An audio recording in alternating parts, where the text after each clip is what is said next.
All right. So, title, nice and big, solving rational equations and negative. I don't know why I have exponential here. That is not correct. Sorry.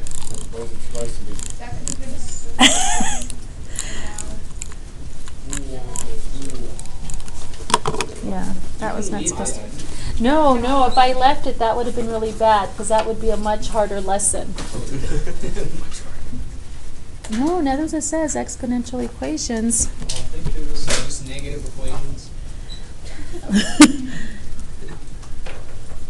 Wait, so it was right? Yeah, it was. I'm just thinking it was a harder lesson, but the lesson is not hard, I promise. Oh. I promise. All right.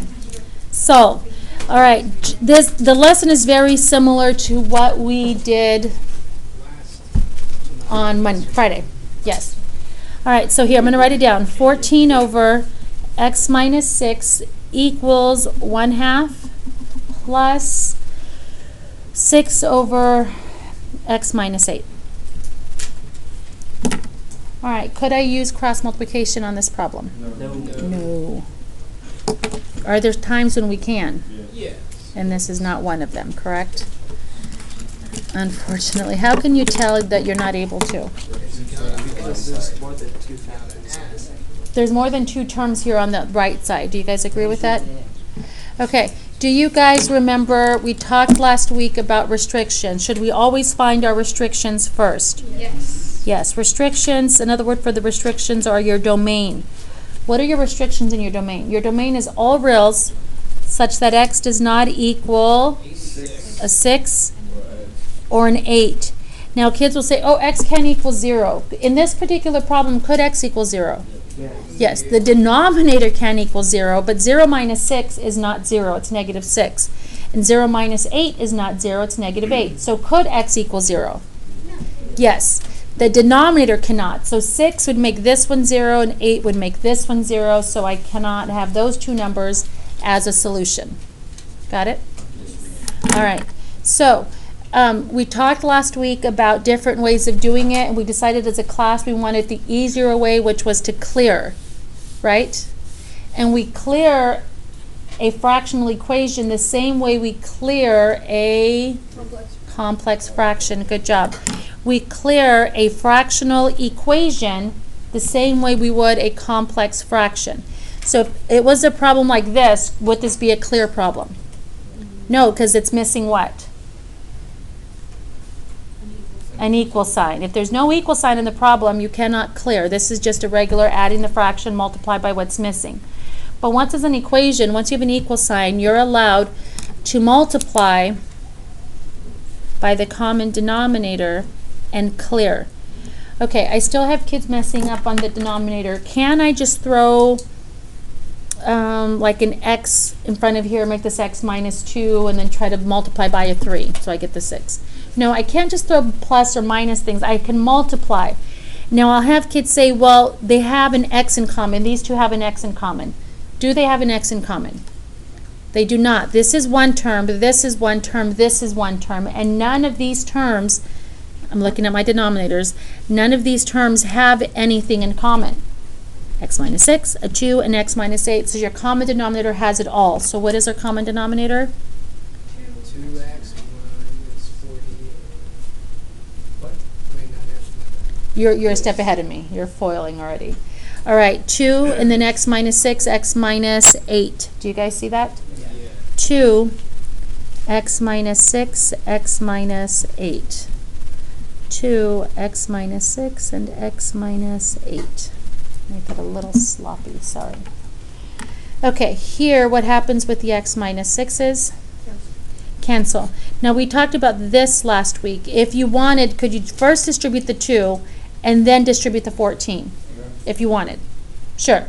I typically do it all in one step, and I'll do 2 times 14 is 28 and distribute that to the x minus 8. Does that make sense? Okay, I'll do that later. Equals, what cancels out here? Just the 2, unfortunately. What am I going to have to do with the x minus 6 and the x minus 8? Foil. Good job. Double distribution. All right. Plus, what crosses out here? Now I'm left with two coefficients again. Distribute one at a time, or do 2 times 6 is 12 and multiply to the x minus 6. Is this a FOIL or just a distribution? Distribution. I'm going to give you time to distribute, double distribute, distribute. Does anybody know what 28 times 8 is?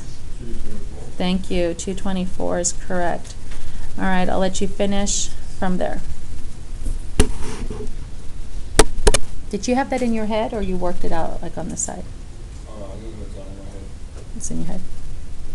You know one believes.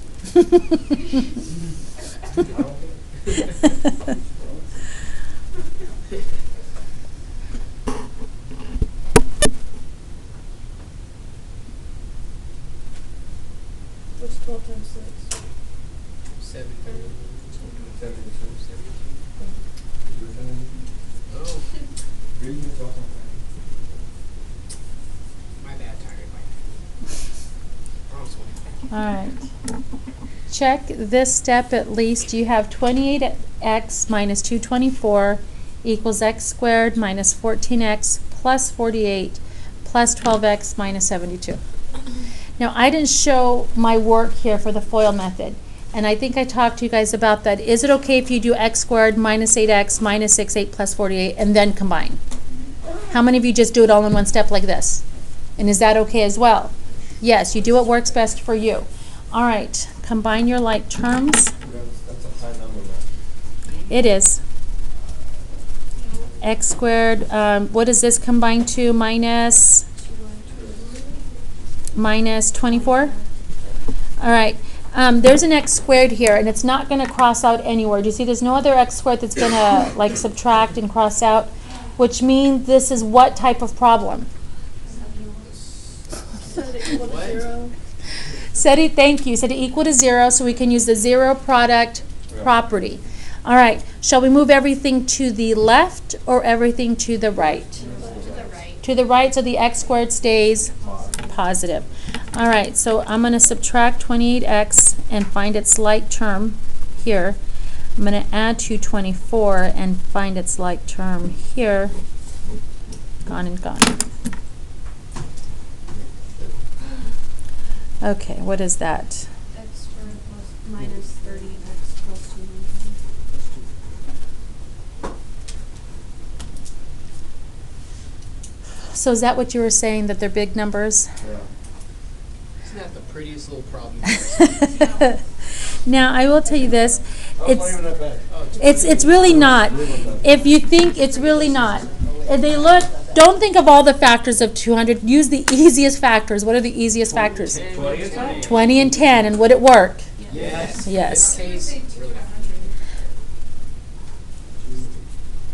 Minus, minus. Are they both minus to get positive 200 and add up to negative 30? All right. So we solve them individually, or most of you guys solve them in your head. What are your answers? 20 and 10. And before I write these on my answer key for the test, what do I have to check them to? To the restrictions. Does it conflict with the restrictions? No. So would I have been safe if I forgot this step here? Yes, but is that always the case? No, be careful. Okay. Number 2. 1 over x plus 2. No, I lied. I apologize. We are going to do that one, but I'm giving it to you too soon. And definitely not enough space. Sorry. Jumping the gun. Number 2 is 3 x to the negative 2 minus 10x to the negative 1 plus 8. Now these are our negative exponents that were in the title. Are these negative exponents? Okay. Like last unit, you have choices. What are your choices? Factor first, and then take care of the negative exponents by changing them to fractions. Or do fractions, get all the negative exponents first, clear it, then factor? The fraction first? That's what my morning class said. She's saying do this first. 3 over x squared minus 10 over x plus 8 over 1, and clear it. That step first. I like this step. As a class, we did it this way in the morning, and I had one young man factor first, and in the end, he said he had the same answer. So if any of you want to try factoring first, go for it. All right. For those of you doing it with me, what do we multiply everything by? Oh, before I ask that, I apologize. What's my restriction? It's like 0. Okay. Yeah, no, zero. Now, I had kids like, how do you know that? Because there's only x at the bottom. X or x squared or x cubed, it's always going to be x cannot equal 0. It's only when there's an x plus 2 or an x minus 6 or an x minus 8 that you end up with restrictions like this, cannot equal 6 or 8. But if it's just x or x squared or x cubed by itself, in the denominator, it's cannot equal 0. All right, now I still have kids messing up with the common denominator. They'll say something like, oh, it's x squared times x, so it's x cubed. Is that correct? You can use it, but you're going to end up with a much harder problem. What is the common denominator? X squared. It'll always be your largest exponent. So if you have stuff like x, x squared, x cubed, it's always going to be your largest exponent. Why? Because you want that x squared to cross out. So if it was x cubed there, you would make your common denominator x cubed to cross it out. X squared, x squared, x squared. All right, so what do we get here? 3 minus 10x, good job, because only one set of x's reduce, plus 8x squared equals 0. Now you have choices here. Because your 8x squared is positive, can I rearrange this so that it's in the right order? Yes. Could I factor backwards? Yeah. Yes. Do you guys want to reorder? We reorder. All right. I will tell you what's nice about when there's an equal sign. When there's an equal sign, don't write this down with me, but let's say this was a minus sign. And if it was a minus sign, would that be nice to reorder? No. You have choices. Can anybody tell me what your choices are to make it easier? Only because there's an equal sign. We couldn't do this last unit. What is that? Over the equal sign and change the sign.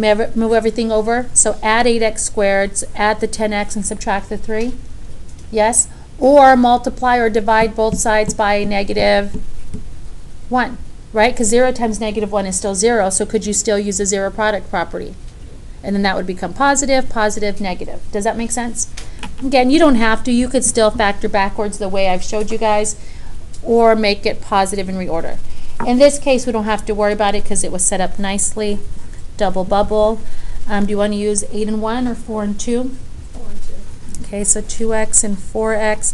The only options for 3 are 1 and 3. You just have to figure out where to put the 1 and 3. Anybody have it? 2x minus 1, 4x minus 3. And should they both be negative to multiply to a positive 3? Negative 4, negative 6, does that add up to the negative 10? Zero product property, you set them both equal to 0. I'm not going to show that step, but you can. Like, could you do this, add and divide? Could you do this, add and divide? Yes. How many of you just do it in your head? And that is fine as well. I'm going to give you the first one, 1/2. You guys give me the second one, 3/4. Is that what you guys ended up with? Did anybody work ahead of me and get this answer? Yes. Did anybody factor first? Did you get the same answer? Anybody else? So one person did it? All right, so there we go. She said yes. Do you mind if we put your work up here, or you'd rather not? Rather not? Okay, that's fine. So she's saying yes, she did it. She factored first, and it worked. Same answer in the end. So you can try it on your own if you'd like. If you're like, no way, I like this way better, then stick with this way and be comfortable with it. Come test it. All right, questions? All right, number 3. Is this going to be the last one? Yes. I write really big, and I had a whole page because I knew I had a whole page, so this is my number 3. But look how big I write, and I spaced it out. So kind of.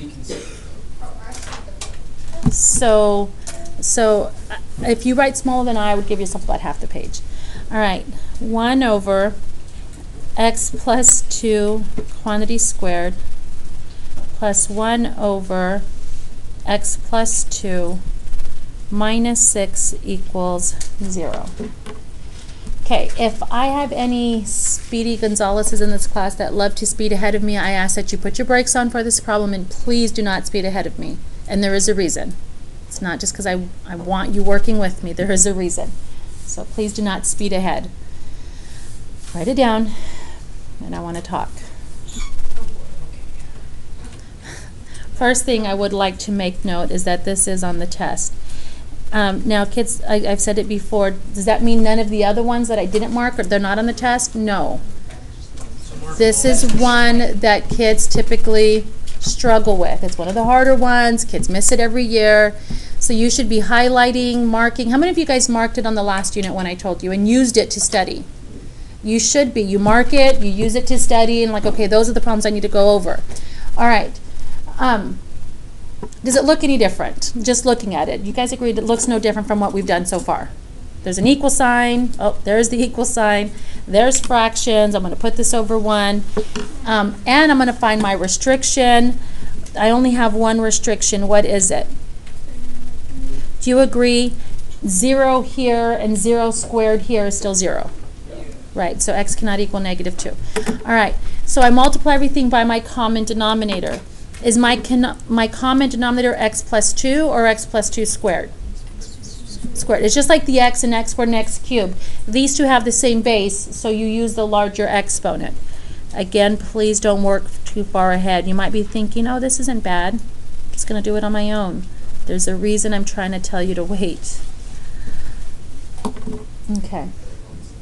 Everybody with me so far? Yeah. Okay.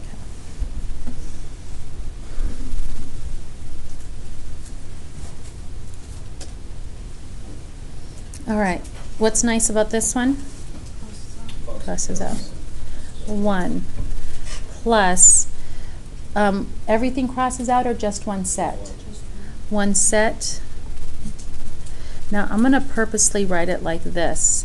I know I typically would not, but there's a reason why, and we'll talk at the end about how to recognize it. Okay, typically what would I just put here? Oh, x plus 2. Yeah. But there's a reason I'm writing it this way. Minus, does anything cross out here? Okay. All right. Now, I'd like you to take a nice hard look at this problem. Ignore the equal 0 because we didn't deal with the equal 0 last unit. But does this left-hand side here look like anything we did last unit? Yes. It looks like just substitute. Substitution. You are right. Now, pause. Those of you, like if somebody worked ahead and they didn't see the substitution, what would you have to do? You'd have 1 plus x plus 2, then you'd have to FOIL this, x squared plus 4x plus 4, and then distribute the negative 6. Combine all your like terms, rearrange, and try to factor. Is it doable? Yes. Is it the easiest way to do it? No. Yes. Well, because we know the parentheses can be substituted out for like a W or say like you say. Yes, you can use. Can we just leave it there and like just activate it to next? Yes, definitely. And I've asked it before. How many of you factor without even substitution? And that is perfectly fine. I have kids doing that in my morning class as well. They just say, oh, I'm going to big parentheses, and I know how to factor it. You're good. I'm going to continue using substitution, and I usually use W or Z. I'm going to use W this time. Let's find a color. W. What am I going to let it equal? X plus 2. X plus 2, not squared, just x plus 2. That gives me 1 plus 1W is just W, minus 6W or 6W squared. Squared equals 0. Are you guys okay if we get practice factoring backwards? Yeah. If you wanted to, could you move everything to the other side or multiply everything by a negative 1? Go for it. I'm going to factor backwards only because I'm already using substitution. 1 and 1. I know there's going to be a plus and a minus, and I know that because that's the only way to get a negative 6. 1 and 6 or 2 and 3 if I'm trying to get a 1 in the middle. What do you guys suggest? 1 and 6 or 2 and 3? Negative. Ne- Yeah, positive 3. Positive 3W and negative 2W. Does that multiply to negative 6W squared? And positive 3, negative 2 add up to positive 1. Yes. All right, I'm going to stop here. Can anybody tell me what the next step would be? And there is more than one right answer. Like if you were taking the test and you got this far, what would you do? Anybody? Get it wrong. You would do something wrong? No, I say you get it wrong. Oh, no, well, if you stopped here, you would get it wrong. So what would your next step be? Plug it in. Plug the W back in? So you put the W back in here, the W back in here, and then clean it all up and distribute combined like terms. Correct. Anything else? Another way someone else might do it? Yes. Solve for W. Solve for W. Could you solve for W? W equals negative 1/3 and W equals 1/2. If you did it that way, then at the end, what would you have to do?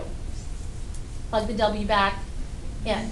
So are we doing the same steps just in different orders? Yes. Yes. So it's up to you. Do you want to solve for W first and then plug in? No. Or do you want to plug in and solve for W first? Only because I talked about the answers and I saw that this was they were going to be fractions. I'd rather not solve for W right now. But if you wanted to, could you? Yes. I'm going to plug in the W's first. Only because I'd rather end up with fractions at the end. My big exaggerated parentheses. And what do I put in these blanks where the W used to be? The x plus 2.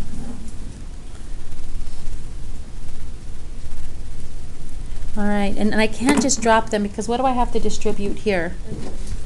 1 plus 3x plus 6. And what do I have to distribute here? Not just a 2, but a negative 2. 1 minus 2x minus 4. And then can I clean up in each set? Yep, this becomes 3x plus 7. And this becomes negative 2x minus 3. And now, we're still not done. What's the last step? Set them equal to 0 and solve. Now, this step I'm writing down, you don't have to show if you do this step in your head. That's okay. Now, on the test, would I accept this to the answer and you say, oh, I did all the work in my head? No. No, no, no. Now, I do check your work, but like, do you have to have every little step like this step here? No, if you can solve that in your head, I'm perfectly fine with that. But I do need to see the work in between.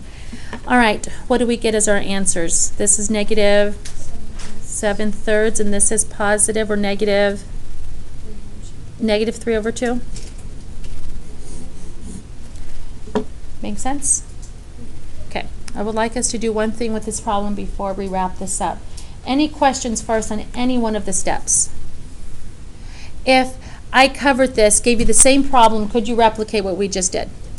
Okay, I'm going to move this, and that's actually a good study skill as well. You go home and you rewrite this problem on a separate piece of paper, try it on your own, and then you look at the steps and see if you got it correctly. All right, what I want us to do quickly is look back at the original problem. Is there anything that you can see that will help you recognize this problem on the test? Because what you do not want to happen is to do what we said over here, where you distribute and you FOIL and distribute and regroup and refactor. You don't want to do that.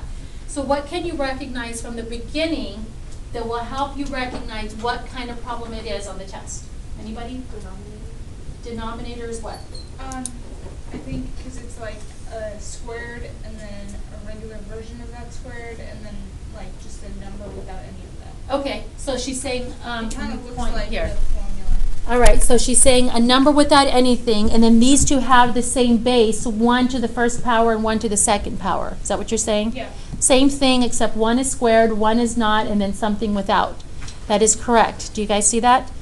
Okay, what I'd like you to do now is we're going to take out our packets. You guys will please take out your packets.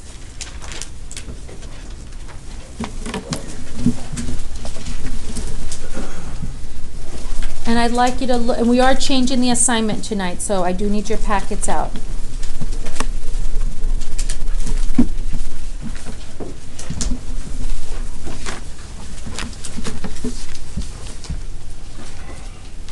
All right.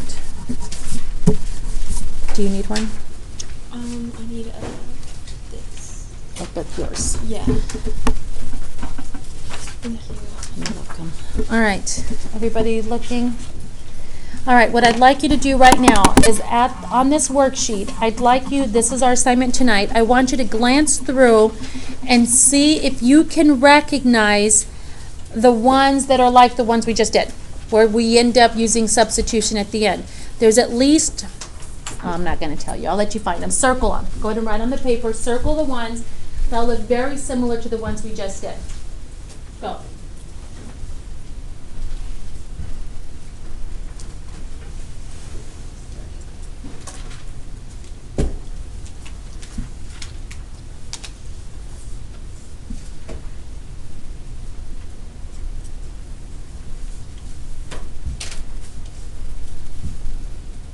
How many were there?